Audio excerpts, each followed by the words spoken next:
Hello everyone, here we are again with That's Random with Billie Smiles, our current reigning longest surviving character in the series. And in the last episode, of course, we settled in Sanctuary, we did a bunch of work for Sturges, and we did a little bit of exploring around in the immediate area. Got a scrapping robot going to scrap Sanctuary Hills, and decided to use the foundation of this ruined house as a gardening plot. So, Do I look like I want to chit-chat? going to give the scrapping robot a time to work a little bit more here, now that we've taken care of the people here for the time being. And we're going to go out and do a little bit more exploring in the immediate area here.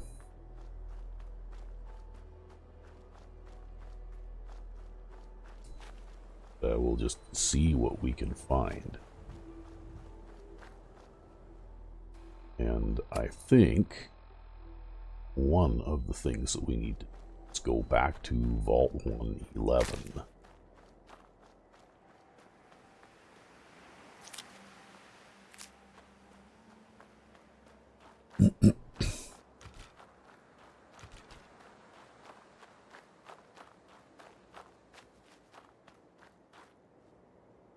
Yeah, and we'll pick up a few things here, because that's what I do.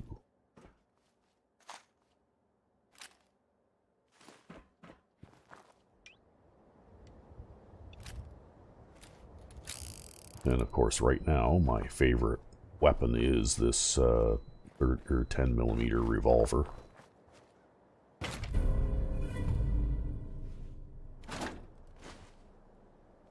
Yes, I made a legendary pipe revolver called Mutant Slayer, which has the 50% buff against super mutants. It's still a kind of a garbage weapon against super mutants, though,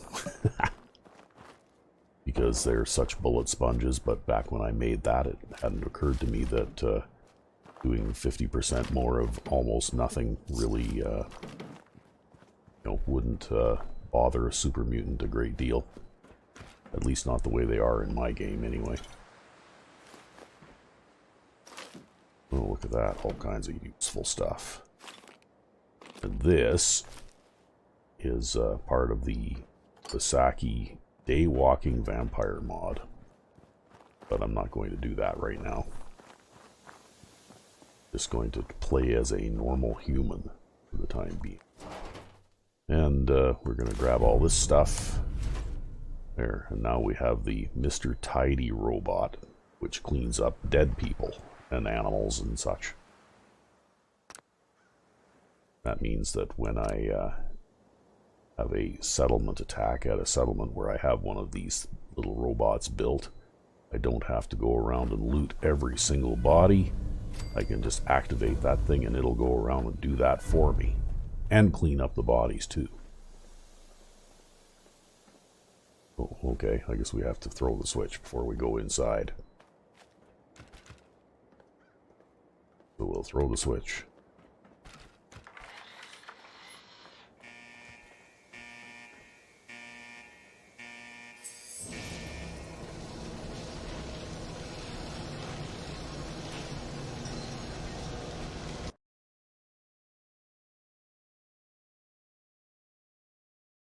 And I guess we'll pause while it loads. Oh, wait a minute, we're back already. I guess I don't need to. Sometimes these loading screens can be very long.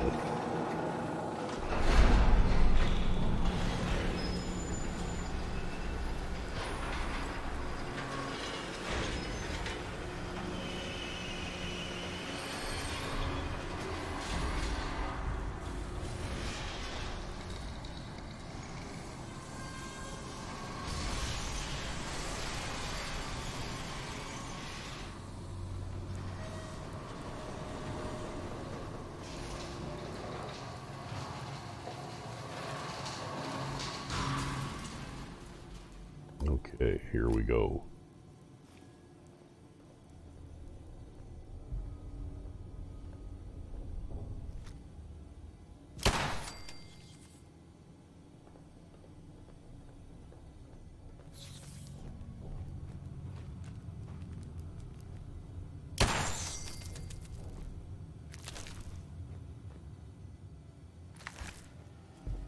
Now, interestingly enough, with the alternate start, you can still find the skeleton here with the remains of the Pip-Boy, but you can't actually pick up the Pip-Boy.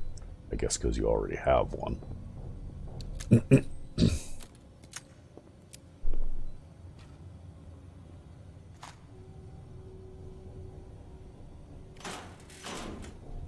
It was actually kind of lucky finding this 10mm revolver so early. And of course you can't go backward through this door, but when you come in, this door's already. So you can kind of come in here this way and interact with the area.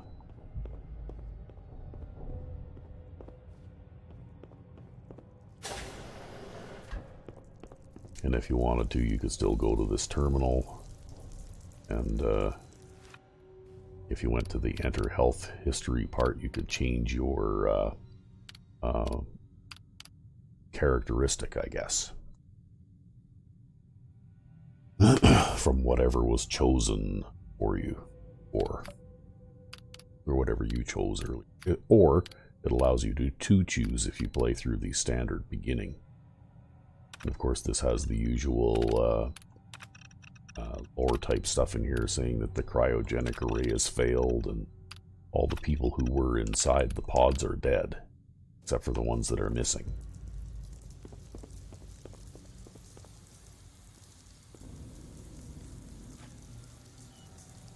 Malfunction in cryopod manual release override. Oh God. Why would Vault-Tec do this? And interestingly enough, we can't open Nate's pod there.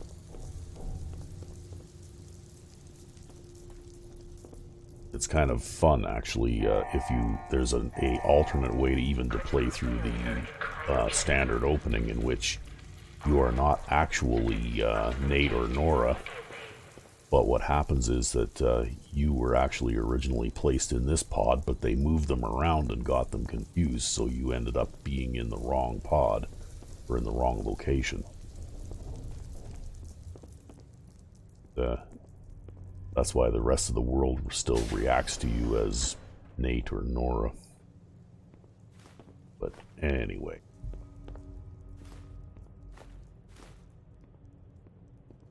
Then of course we've got more of the same here. Dead people in pods.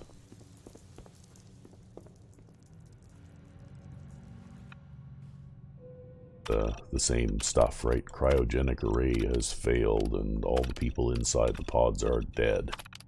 Interestingly enough, the names of the people inside the pods here turn out to be the names of a lot of the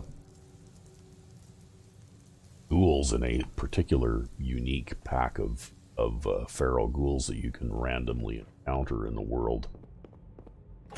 And I'm not sure how that connection was made, but anyway, I thought that was kind of strange, funny. So of course we go back through here and we look in the security office. There's a few odds and ends to find, just to get a beginning player going here. And you can read the security terminal. Gives the instructions on how to receive people and what to do and how to run the facility and all that kind of stuff.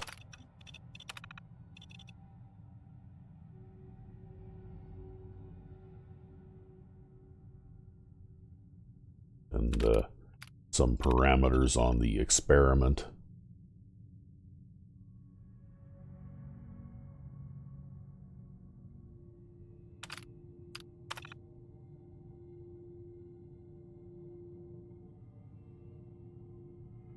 And apparently they were supposed to get some sort of an all-clear message from Vault-Tec from the outside. Of course, that never happened.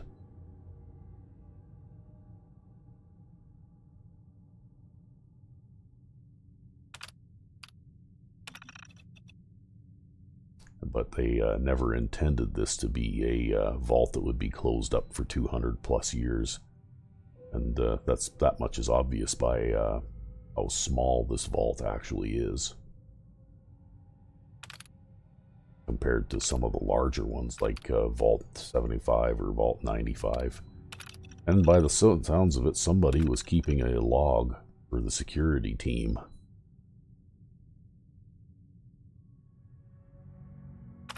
And oddly enough, it sounds like out of all the people who actually maintain some humanity and empathy for others, it's the security people, not the scientists.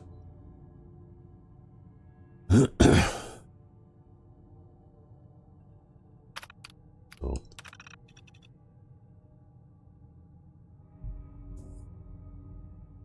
anyway, they're wondering when they're going to be told that they can leave the vault.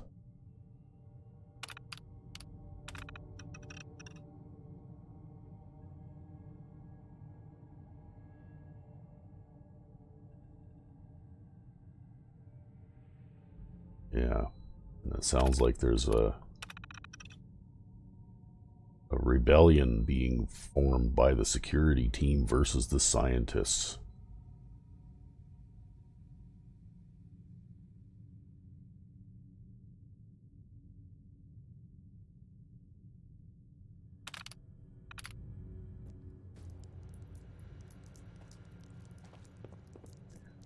So things were not going well here in Vault 111.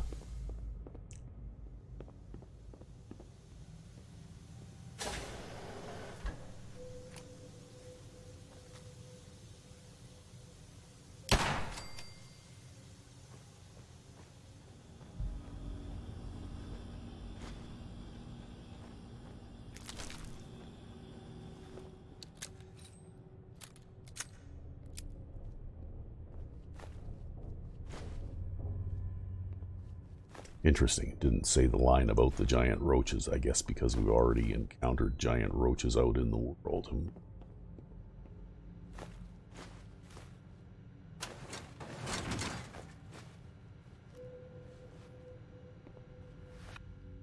Okay, the recreational terminal. So I guess that by the looks of it, all people had to do when they were not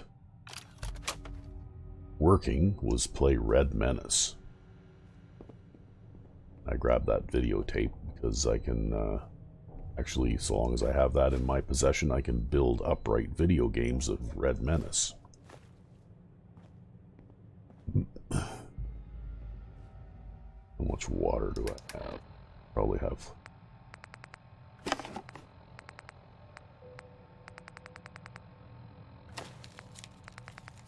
Okay, got 5, so I guess I'll fill some of these bottles that I found.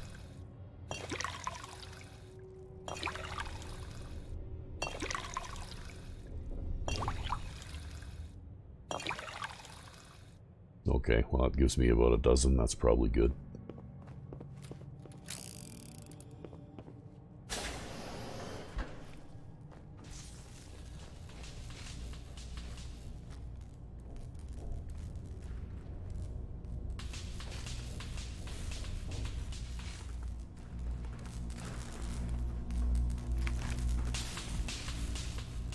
Got in there, got that, and got out just in time.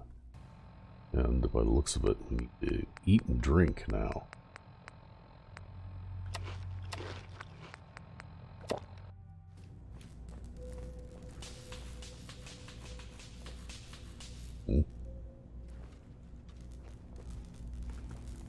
Oh.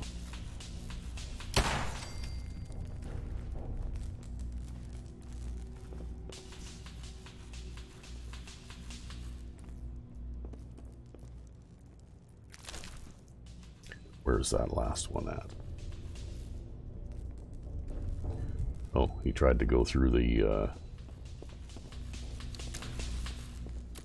area where the reactor is sparking and got sparked, I guess. Almost made it.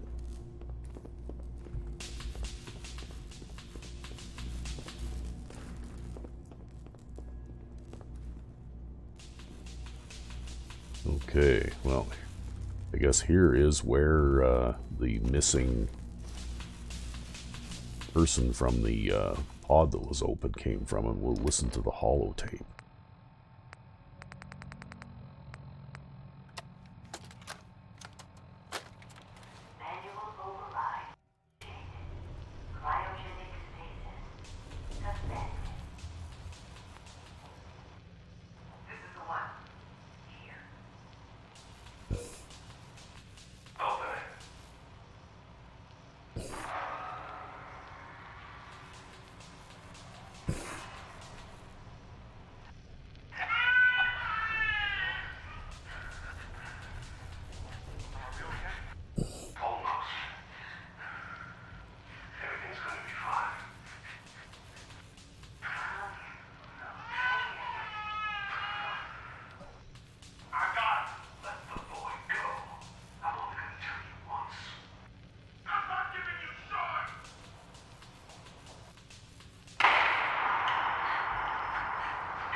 Well, okay.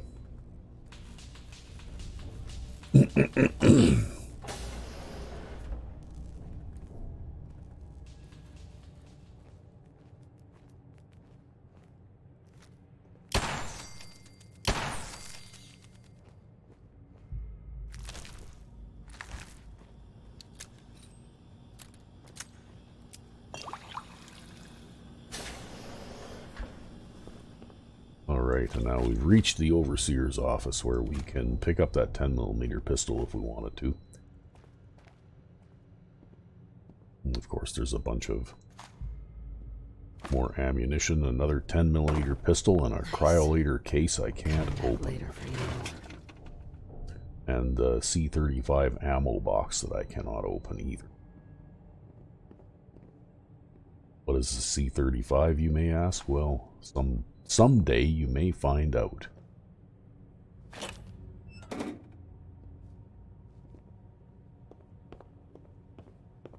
It's, I believe, tied to a mod known as Xander's Aid. It's a huge DLC-sized quest mod that I've played through on this channel before with other characters.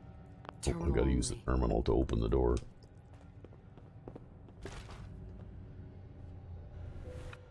Okay, Vault 111. Okay, this is the same Overseer instructions that we read before.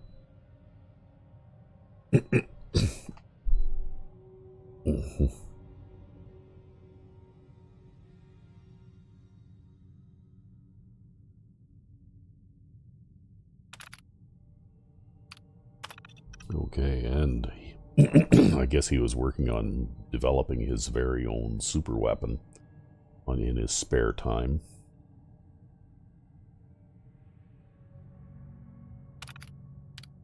And then, of course, we have the Operations Protocol Manual that we already read, and then there's the Overseer's Log.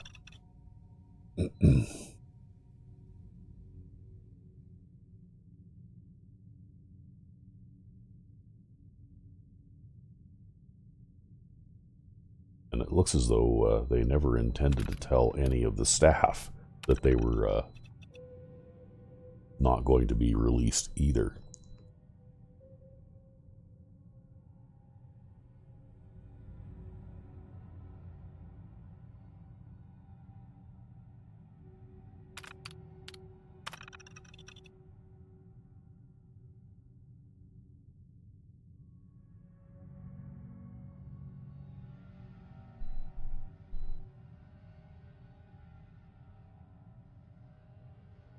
Okay, just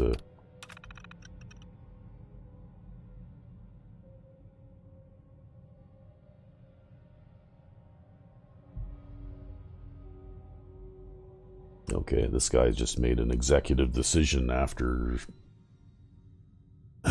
after 6 months. They were supposed to all leave the vault, but they didn't get any all clear.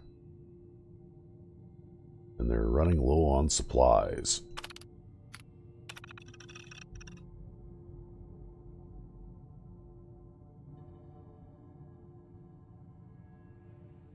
Yeah. And it looks like things eventually deteriorated to violence, which explains the bullet holes in the floor and all the dead people laying around all over the place. I'm guessing that there must have been a gun battle in here. And that's how things got solved.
Okay, and that's our tour through the vault.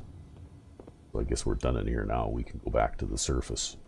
We found the holotape we were supposed to find. And, that.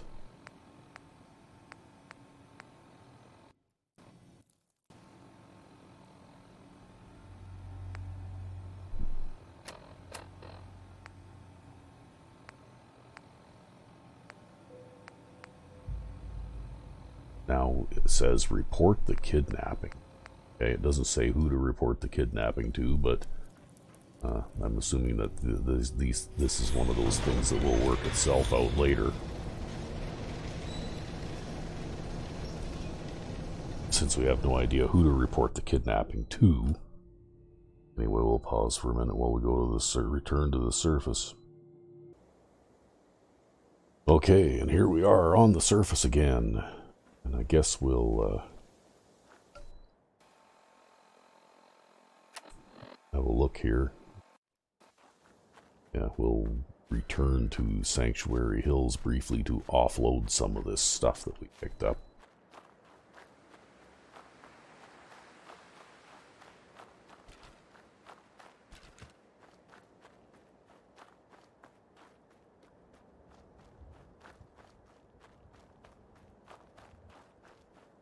And maybe see if I can put a better sight on my revolver here.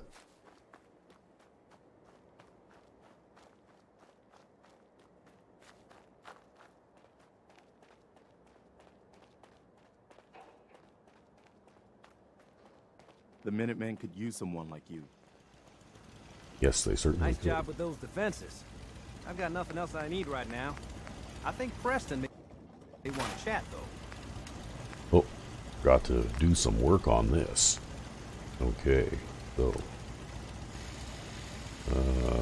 let's go with green receiver and red barrel.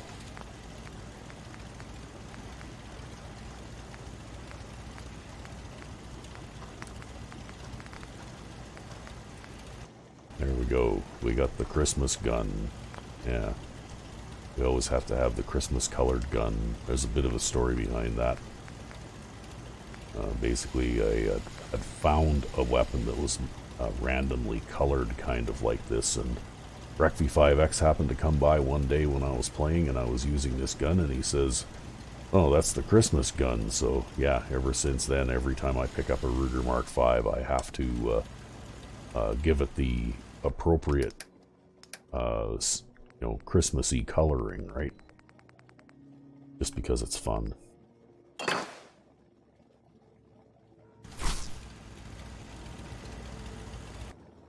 And of course I picked up a bunch of extra ammunition. I don't think I need to carry that many 10mm. Because one thing about the revolvers is that they have a relatively slow fire rate, but they hit hard. And you don't need to carry hundreds of rounds of ammunition for them around.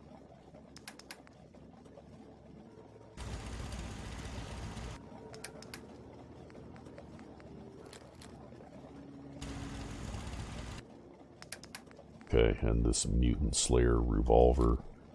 Actually, the pipe gun revolvers make not bad long-range weapons. They're fairly accurate. Maybe what we'll do is we'll see if we've got any materials that we can use here to maybe turn this thing into a sniper rifle or something. It already has a stock. Yeah, we're running a little low on the materials, but as you can see, you can eventually upgrade it to a 308 receiver without any perks. It still does a okay amount of damage. And the accuracy greatly improves when you put a scope and a long barrel on it and all that kind of stuff. But I can't really do anything with it for now, so we'll put it into the shipping container.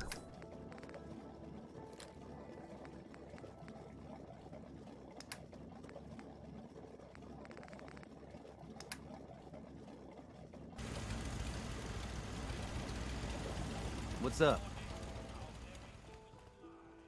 Well, it looks like everybody from the original settlement is living in here. We got Mama Murphy situated in her chair there.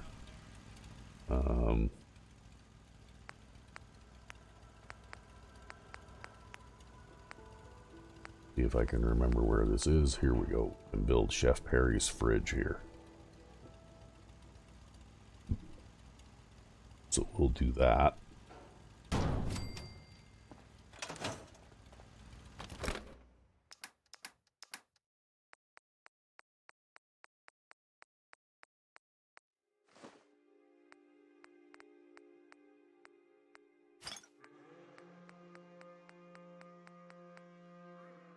There. So now we've got some ice cold stuff.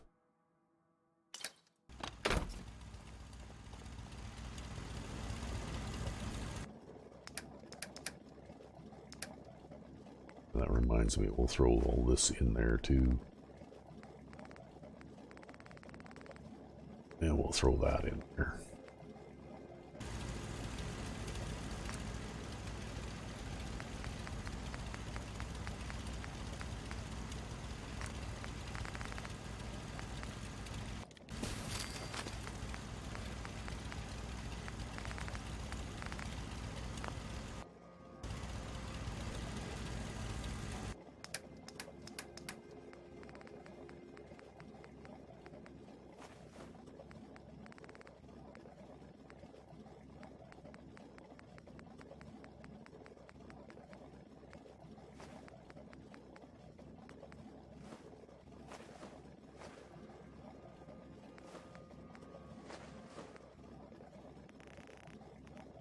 Off a little bit more stuff here.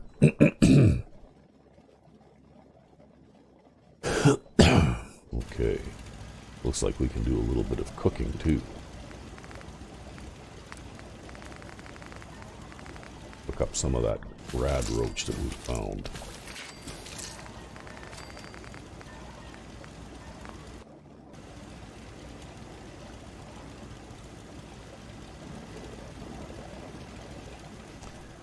Okay, well, we'll head back out now.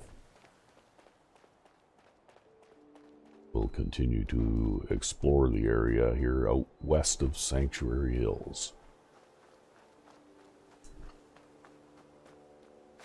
Because there are a few other points of interest to have a look at out here.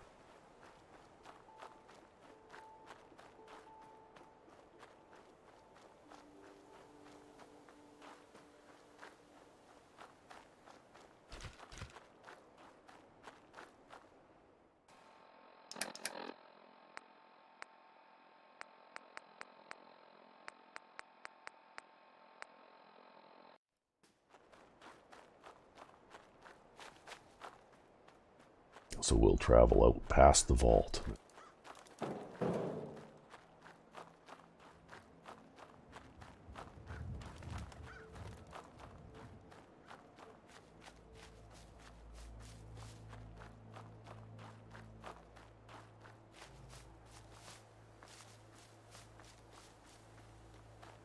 And there are so many unconnected dots in the vanilla game.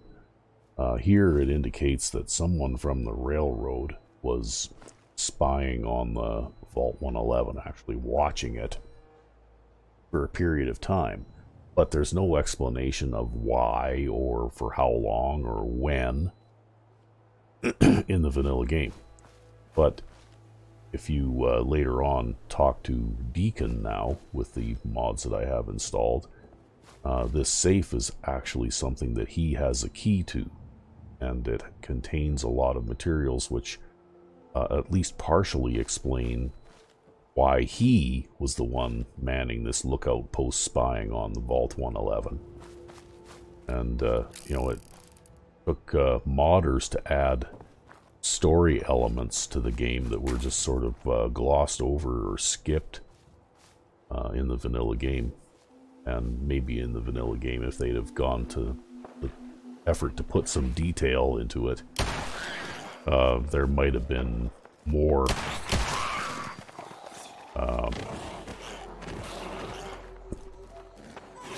at least a different story told, right? But there would have been something to connect the dots between them, right?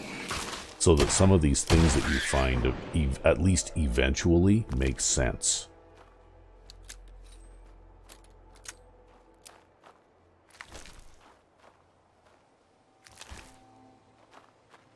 I heard an explosion over this way. There's something going on over here too. Okay, did I loot all the mole rats?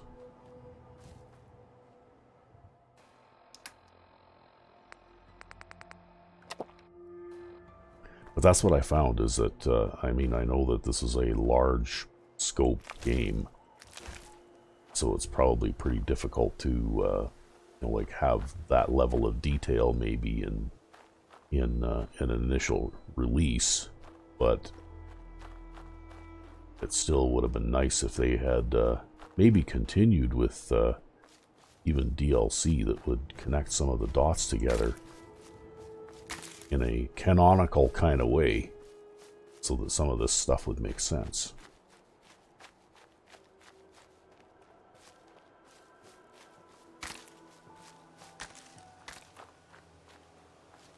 And I really think that they should have gone with the old style DLC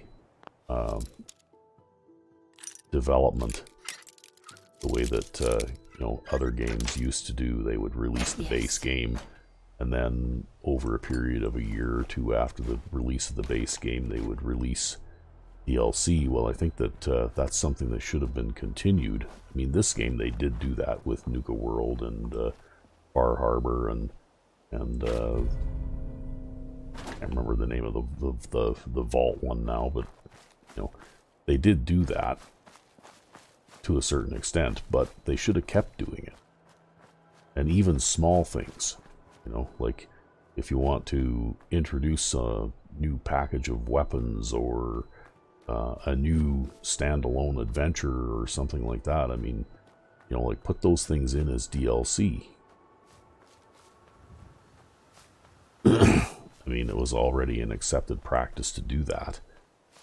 I think that, you know, trying to use what should be free mods to do that kind of thing instead is kind of a lazy way of doing that. Is that what that explosion was that I heard? I know that sometimes this set of doors that are here blow up. Detonate. That doesn't sound good. I don't think I want to detonate the hatch. What happens if I shoot it? Okay.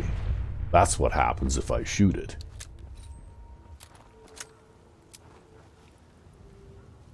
Sounds like it drew some attention from the neighbors, too. Oh, there's a partially damaged raider. So I'm guessing that that was not the explosion that I heard. The explosion I heard was them fighting with something else. That's one thing they did do well in this game, is that you can actually you can actually run across. Where are you going?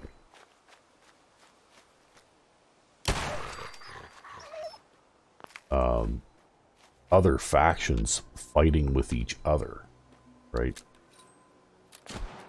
Oh, somebody over there's a really good shot from a long ways away, and I can't even see them.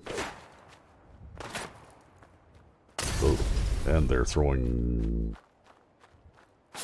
Yeah.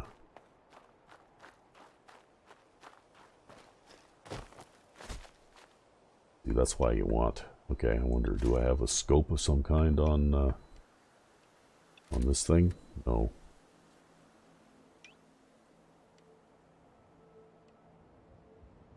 Okay, well, guess we'll just wait for them to settle down.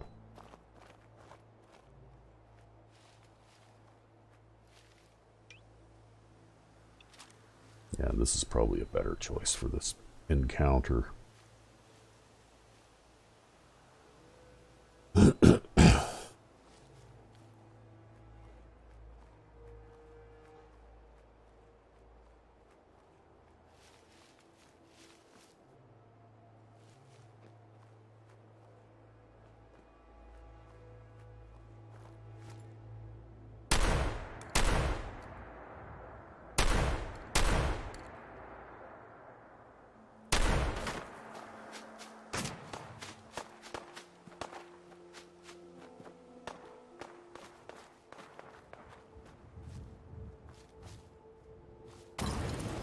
Yeah, you're just guessing where I am there.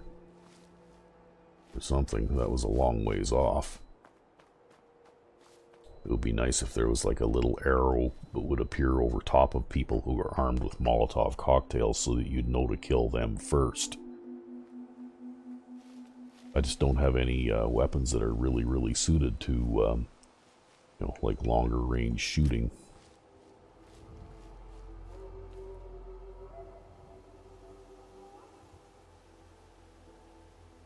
Maybe though, what I can do to boost my sneak attack damage a bit is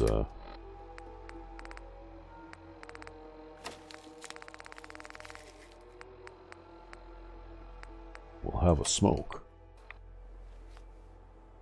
That way, when I do shoot one of these guys, maybe one shot will take them down.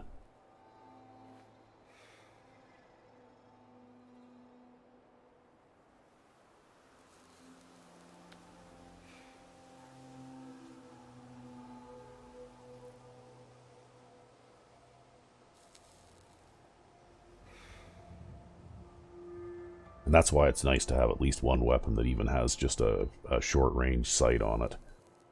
Because that magnification can really help in even just seeing targets at ranges like this.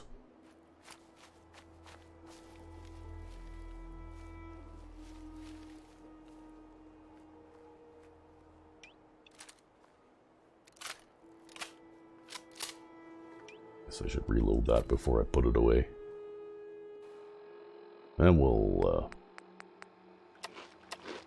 have something to eat. Okay, there's a raider hanging around there by that post. Damn, even at 4 times damage, it's not enough to finish them off. We'll have to go back here again. Now, we'll wait for them to settle down again.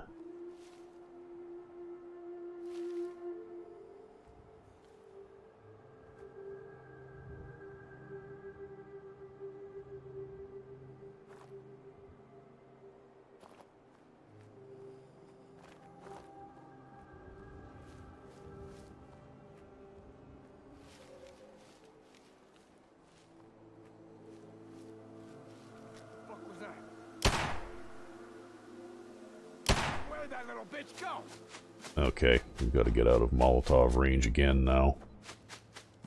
We're picking at them though. Sooner or later we're going to get a couple of them down, and then after that it'll be a little easier.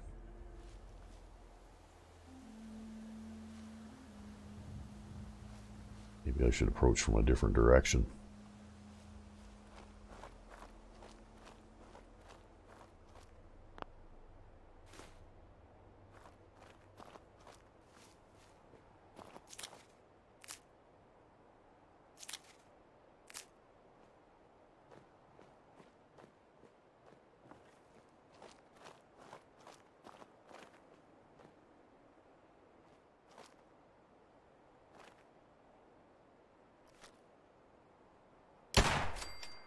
Okay, finally got one down.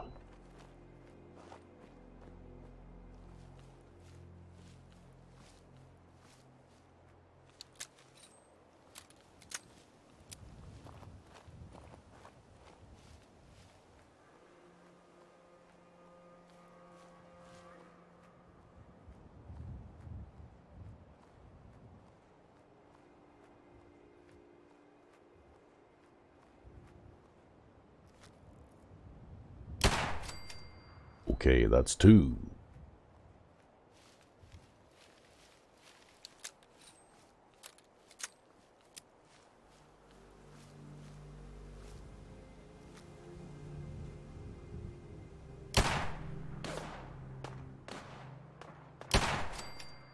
That's 3.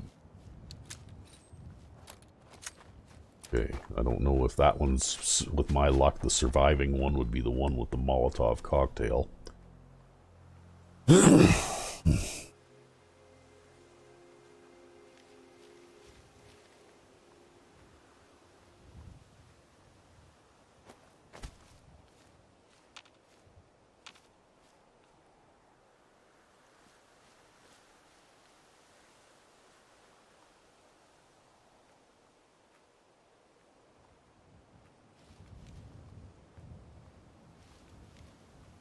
Okay, I see him moving around over there a bit.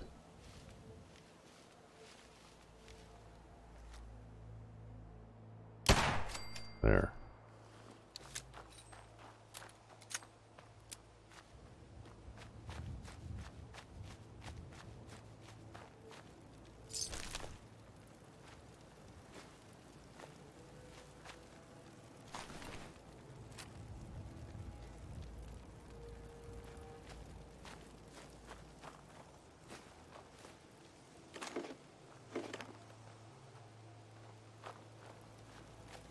Of course, it's always tricky trying to find these guys' bodies so that you can loot them later, because this they blend into the grass and bush and stuff like that around here pretty well.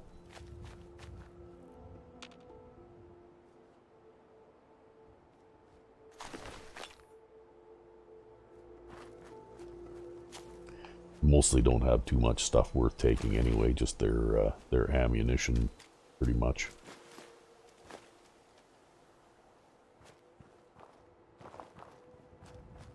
One last guy. There was one more. There, here he is. No, two of them had Molotov cocktails.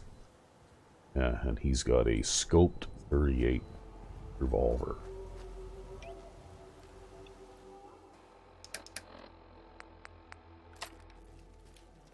So, as you can see, that's basically a short-range scope, which can be useful.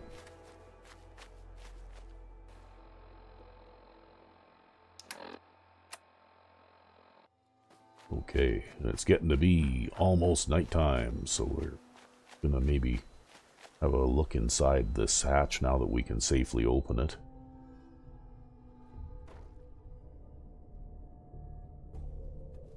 And it looks like it's an old homemade bunker with a bunch of stuff in it.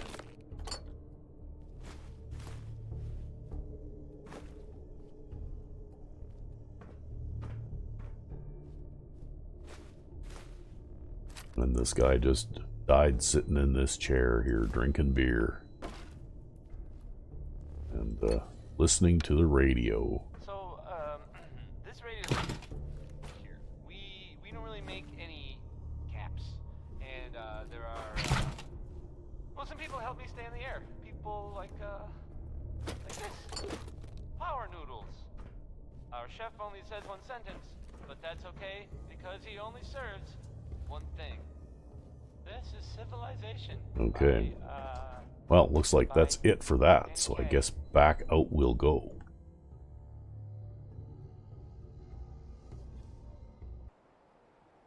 Okay, and here we are again, and since it's getting to be nighttime, we should probably head back to Sanctuary Hills again. This is kind of what early game exploration is all about. You range out a little ways, and then gotta head back to base and unload stuff because you can't really carry very much. And you need a safe place to sleep and all that kind of stuff too.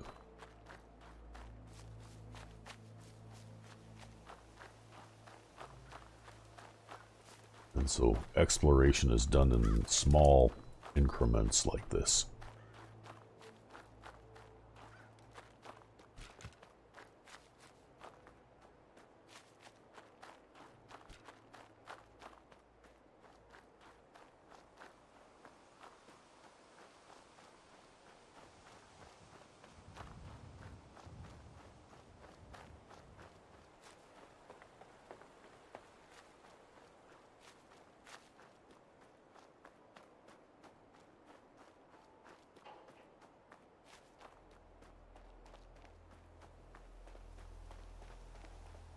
What are you doing there, Preston?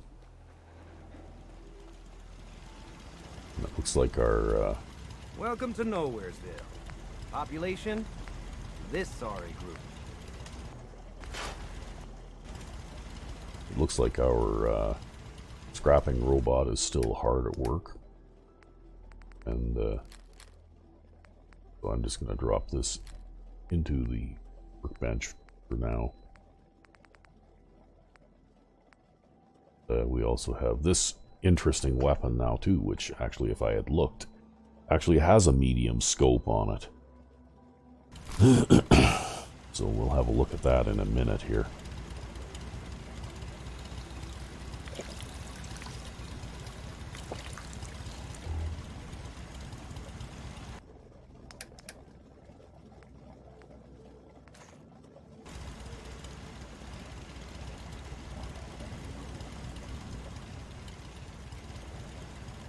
My old man taught me that duct tape could fix anything. I don't think he was talking about bullet holes. Okay, so let's have a look at this shotgun. No, this is a bolt-action shotgun, pipe shotgun. It holds 3 shells. And it fires at the same speed as a typical bolt-action 308 pipe gun does. It sort of fills a niche part, you know, in between the 308 and the 50 caliber when it's fully maxed out. So it has a little bit more power than a 308 rifle does for handgun, but a little bit less than the 50 caliber. So it's a, you know, fairly decent early game weapon, which is what it was intended for. It makes a good medium to long range weapon because of the very tight spread that it has, because it was designed that way. It'll take care of And you can almost max it out for damage at very early, like at gun nut 1. About the only other thing you can do with it is put a semi-automatic receiver on it at gun nut 3. So if we do that, and it looks like I've got some adhesives left over, I might even be able to put a combat scope on our 10mm revolver. There we go. Combat scope 4 times is the same thing as a short scope. Basically, they have the same range. The only difference is, of course, the scopes introduced by the see-through scopes mod give you the ability to choose whether you want to, you know, like look through the scope like this when you aim in third person, or if you want the third person aiming like this. I find that the see-through scopes are more versatile because you can use them as a long range weapon if you switch to first person, but you can still use them at short range effectively if you use them in third person. And so if we could look at this, which has a standard medium scope on it, of course, even in third person. You know, if you go to use this weapon at close range, you're hip shooting. But you can see that the spread on this is pretty tight for a shotgun. So it can be effectively used at extended ranges as a long range sniper weapon. Although I wouldn't bother putting anything much more than a medium scope on it, because anything that you try to shoot at the outer ranges of a long range scope, basically the pellet spread would be such that you probably wouldn't hit anything from that far away anyways. In testing that we've done with other save games where we've built a pretty elaborate shooting range, we found that this weapon is still pretty effective out to about 40 or 50 yards. And I'm not really too sure what 40 or 50 yards translates out to here in this game, but probably, from here, it's probably about, to where that post is right there that I'm aiming at. It's probably about 50 yards or so, maybe 60 yards away in game, scale distance, right? So anyway, it does have a tighter pellet spread than a standard shotgun does, although it also fires fewer pellets.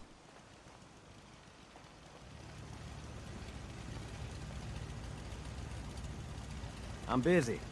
but still a pretty effective weapon single shot. As you can see, it does more damage per shot single shot than the combat shotgun does.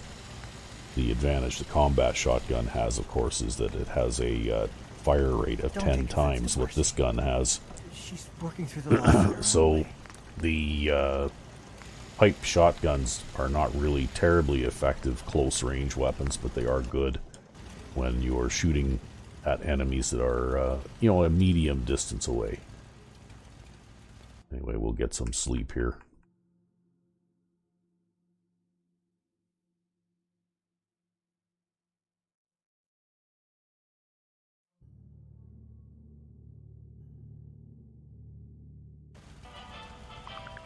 Uh-oh.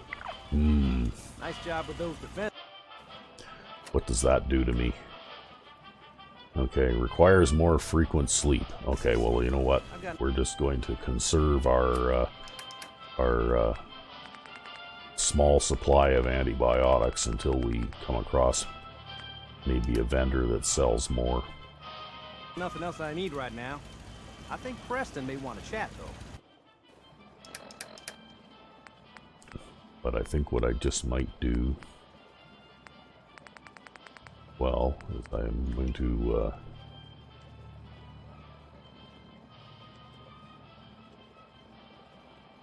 yeah, okay, I'm going to switch that for the Ruger Mark V, and we'll put that away in the workbench for now,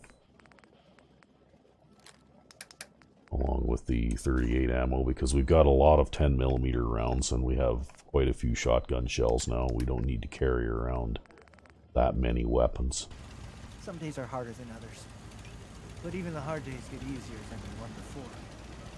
And for now, at least, I'd rather have this gun with the medium scope to be able to shoot enemies from a distance.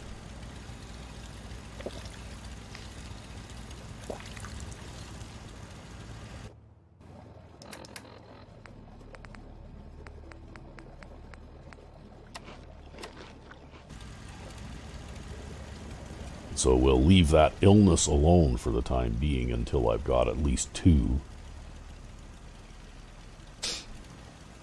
And then we'll see where we go from there. So anyway, we'll continue to explore.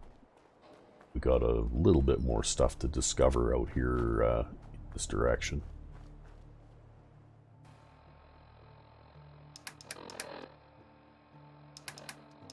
Oh yeah, I should drop off my junk before we go to, just so I'm not already partially loaded up when we start picking things up out in the world.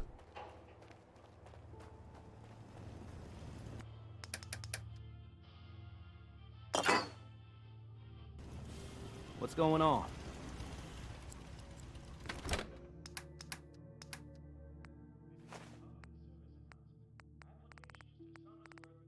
Looks like we could drop off a few other items here too. Under the aid department.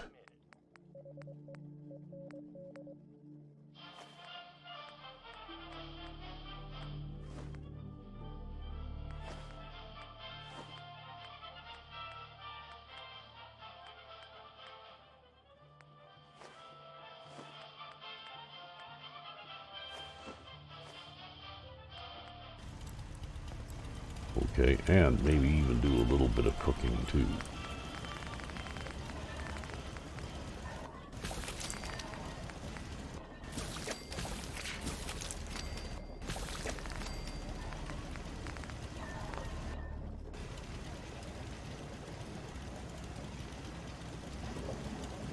Okay, and since I've got lots of cooked food right now, I'm just going to throw this cram into the workbench for the time being.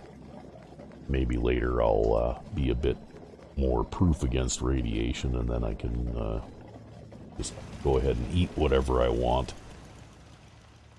without any consequences. But for now, we'll stick to the cooked foods as much as possible.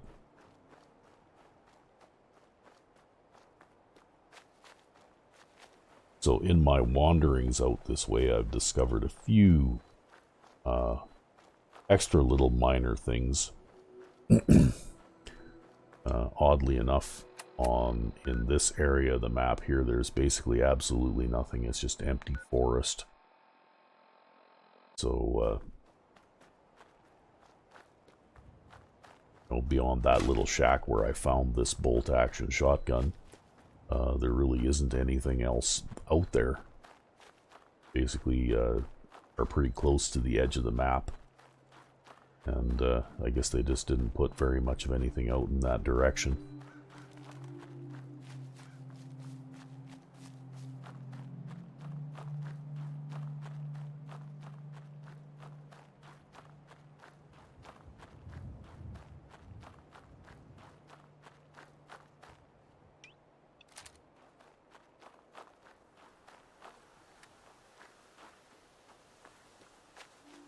Yeah, we'll just switch to this.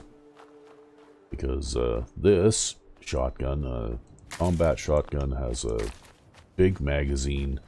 It hits reasonably hard. It's really, really good for handling packs of enemies at close range.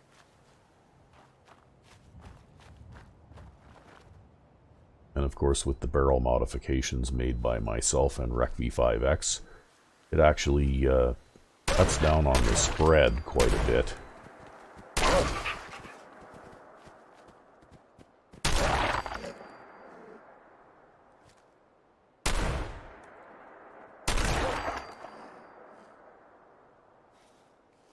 Okay, was that it?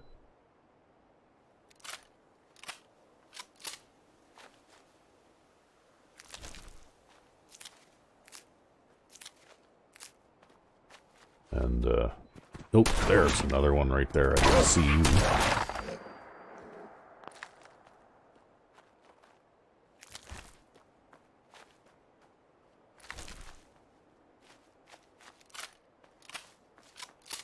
Of course, we've got this makeshift shelter with a dead raider in it. Usually not much to pick up here.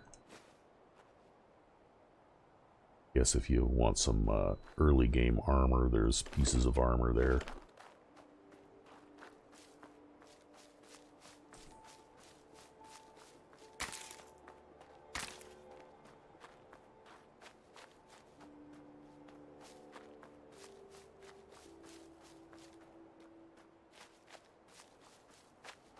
Anyway, as you can see, the spread for hip firing this shotgun is very tight. Basically, we tinkered with the barrels of all shotguns because we thought that the vanilla way that they had shotguns was the spread on them was far too wide. This one has a long barrel, which makes the spread somewhat tighter. Of course, the pellet spread would be somewhat wider if I put a short barrel on it.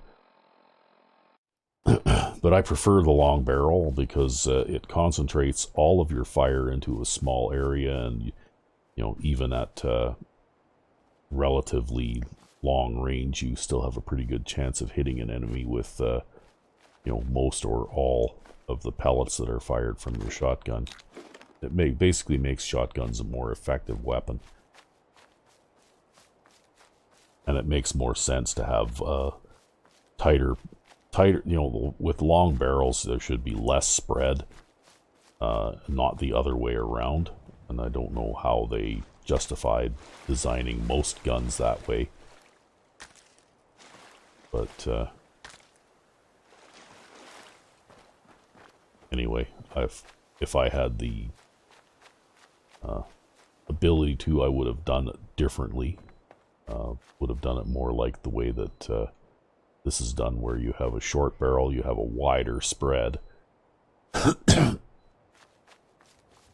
And particularly with shotguns, you're just more likely to hit something with any pellets at all at close range, right? Anyway, we have a trader buy and way out sell. here in the middle of nowhere. Just put up everything you got and let's see if we can make a deal. I'll take a look, sure.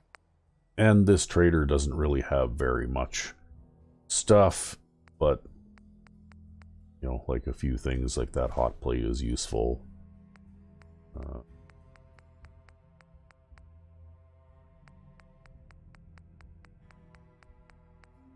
Looks like that's probably about it. I'd say these are like the lowest level traders in the game. Like, I don't know whether they have like tiers, like tier 1, tier 2, tier 3, tier 4 kind of thing. But, you know, like there are traders that, like the one in, you know, Myrna and Diamond City that has a very large selection of stuff. And then there are the isolated ones out in the middle of nowhere like this one that really doesn't have very much stuff. There's, you know, like, I don't know, maybe people who are just playing through the regular game, you can see about where I am on the map. You know, maybe a lot of people wouldn't even discover the existence of this trader because they wouldn't wander out this way, since there isn't really any reason to unless you're, you know, an exploring completionist, right? And I have scoured every area on the map in this game at one point or another. So I may not always remember the things that I've seen, but I know where most things are. And this camp is with a fellow named Eli. We're going to pick up all this stuff here because Eli doesn't mind if we take all this stuff.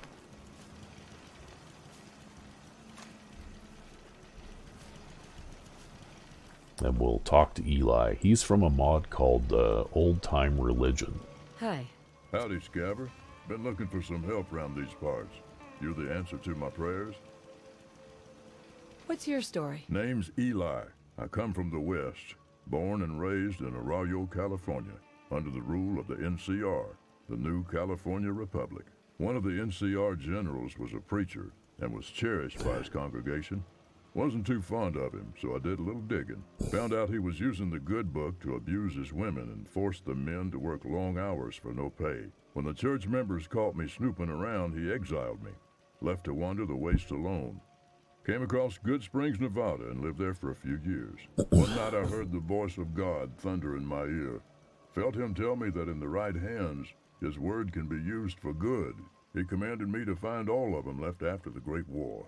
Been traveling eastward, collecting all these here books ever since. But I can't do it alone. From word of mouth around the Commonwealth, the last known book might be in that old forgotten church in the glowing sea. Had to cross that hellhole to get here.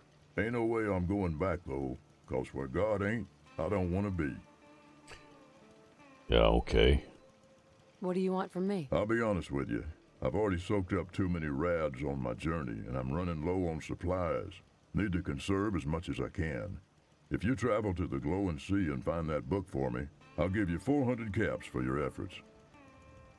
Yeah, okay, sure. I'll help if I can. God bless you, Scabber. Come back to me when you found it. May the good Lord be with you every step you take in the wasteland. Okay, an old-time religion is actually suited to a high-level character. You have to have a high degree of radiation resistance or, you know, that kind of thing, because you're basically wandering into the glowing sea. You also have to be able to fend off some of the more dangerous enemies that you would encounter in the glowing sea.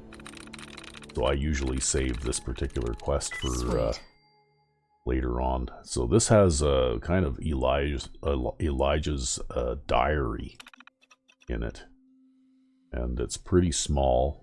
It says, was exiled from my home today. General Terry and his congregation left me with just the things I own, which isn't much.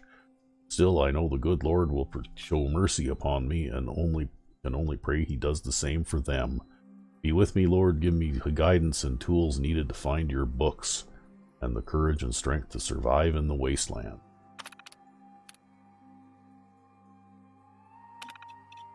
Enjoying my time here in Good Springs, good folk, nice drink. Spent my days searching for books, only found one near a crashed highwayman. Other than that, hunting geckos with Miss Smiles has kept me a little sane on my quest, so he obviously knew Sunny Smiles in Good Springs. Leaving Good Springs and continuing my journey, Doc and his good people at Prospector Saloon have been more than welcoming and kind. Went out by the fire outside Victor's shed for some worship and alone time. Noticed a suspicious fellow in a checkered suit with some goons and what looked like a courier all tied up. Felt God tell me that that he was bad news. Pity for their prisoner, though. Maybe one day they'll get their vengeance. Almost moved on to the next life tonight. Fought tooth and nail for a book that was being guarded by a centaur. Sure is getting difficult to cope with all these creatures I've never seen before. I refuse to give up. I'm pressing on toward the goal. I felt I met a kind soul during my time in the East. Told me to always fight the good fight. Will carry that with me to the very end.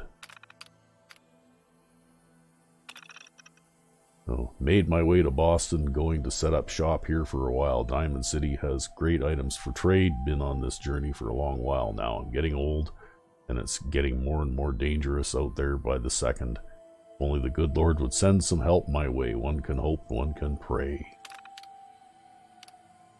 Okay, and then he has a Pitfall game holotape in his little laptop, I guess you could say that is. Portable computer. So, and he has a chemistry station too. So anyway, like I said, old-time religion is a very difficult quest. It's probably best to do that with a higher level character, because it involves a trip into the glowing sea and then all the way over past Spectacle Island on the other end of the map. And you know, like it's a lengthy and dangerous thing to do that we'll probably get to eventually, assuming that we live that long.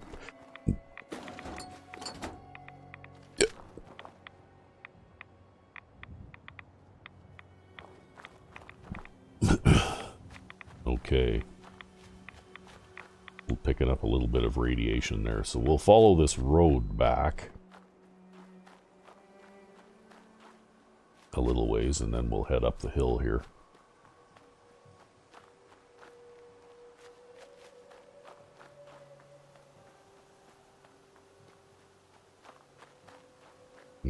There is what's left of a small ruined building over here.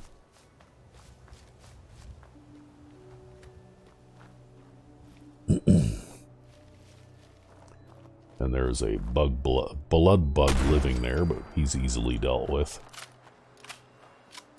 And then we can pick up the useful items that are scattered around here.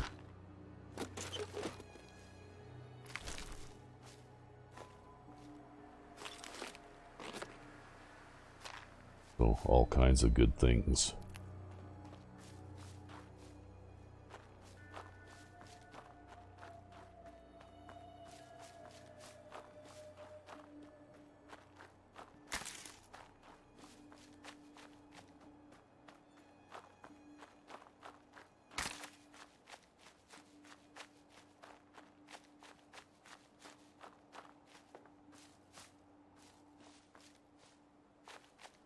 Okay, and then over this way is a ranger's cabin. And if we have a look through here, well, we can see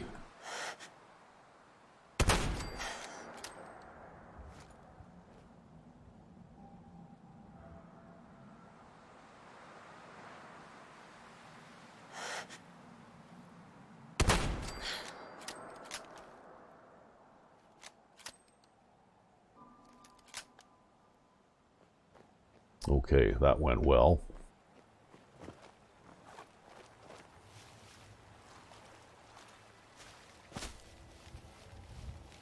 Now, of course, this gun has the two-shot legendary on it, right? So it does considerably more damage than a normal gun of this type would do.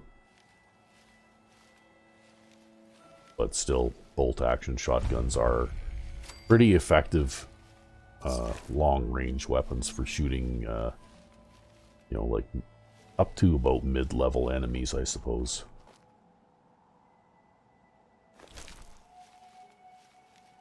And you can also hip shoot with them like that with a reasonable chance of success.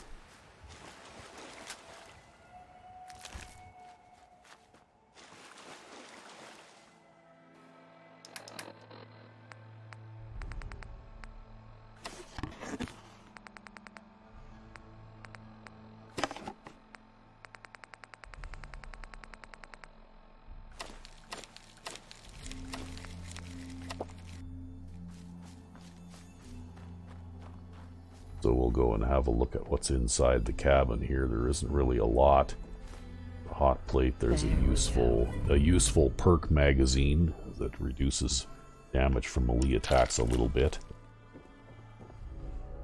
And I guess if you're interested in lore, there's a Runaways holotape, and that would be this skeleton here laying on the mattress there.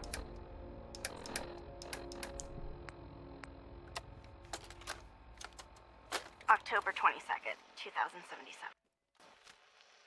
I finally told them tonight, and it was bad. Real bad. Dad was shouting, telling me I should be ashamed, that I had to get out of the house. Mom just cried, and somehow that hurt worse than anything else. She didn't say a word, not even when I packed my things. I can't go to John. He doesn't even know yet. Maybe he'll never know. If it weren't for the cabin, I wouldn't have a place to sleep. Just need some time to think. Last time I was here, I was just a little girl playing clubhouse in this old cabin. Now I'm really scared. Will anything ever be right again? Nope, guess not. Okay, here is another legendary weapon that I made. This one has got all kinds of loaded up effects on it. But basically the main legendary is the crippling, like the leg kneecapper effect, I guess.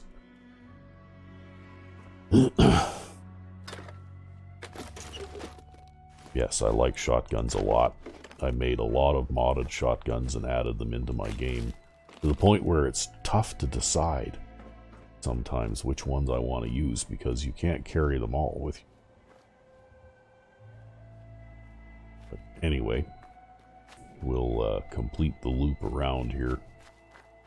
Not going to stop and interact with these guys. I'm just going to get it marked on the map here. Hey, and I got a level up. Okay, what do I want to do for my level up? Well, could do armor, could do another rank of gun nut. That might be good, actually. Yeah, okay, let's do that. Yeah. Because, then, once I gather together the materials, I can improve most of my weapons a bit again.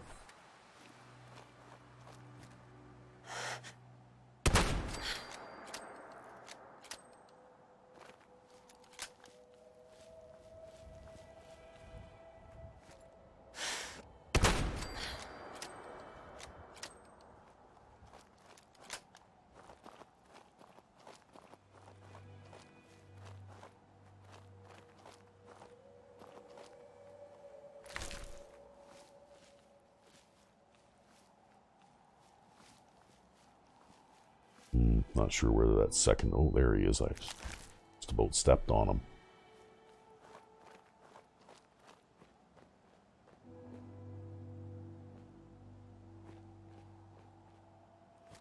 Okay, Mr. Doggy.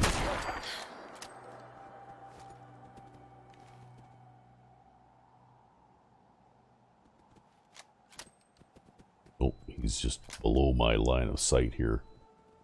On the other side of the rocks. There you are.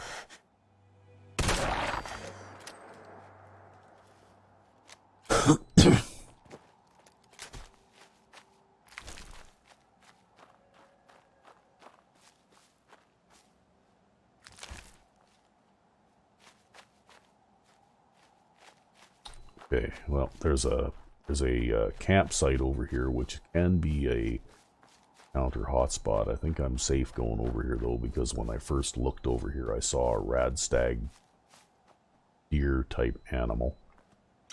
And there's lots of liquor over here to pick up. Looks like somebody was having a party.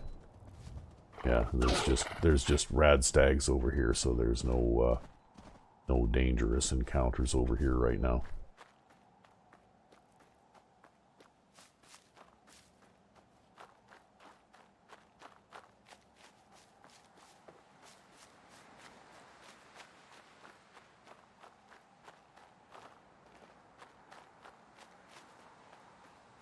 So we'll head on over to the water tower here,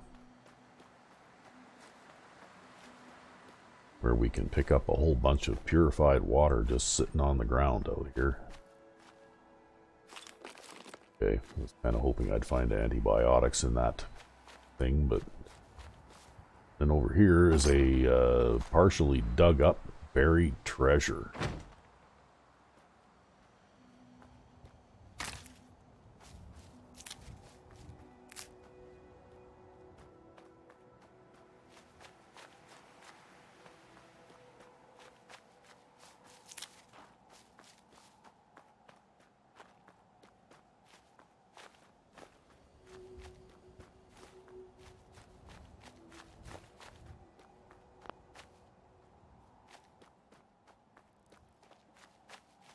And there's a broken safe over here that's got some useful things in it.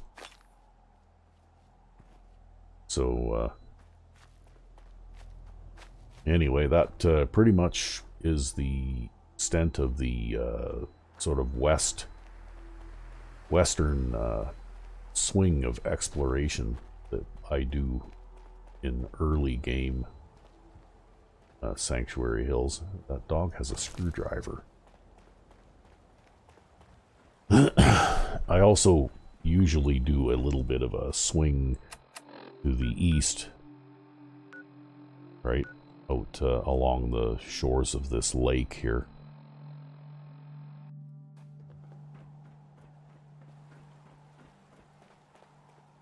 And what that does is it helps with the level farming a little bit, so when you're beginning a brand new game based out of Sanctuary, you're not having to fight a Deathclaw when you're like level 4 or something. You can usually farm your way up to a few levels so that you're at least somewhat prepared to face something like that.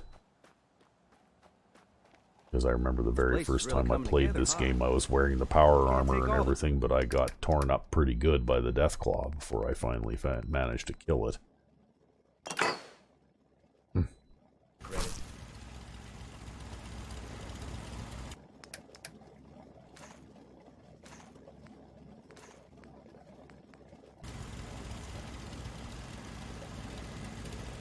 So I guess that'll probably do it for today. Just a little bit of exploring, a little bit of shooting things and that kind of stuff. You know, hopefully you all enjoyed watching me point out a few points of interest out west of Sanctuary Hills. Something that maybe a lot of people don't do. So, I guess we'll see you again next time with That's Random. Till then, I'm Sandman99.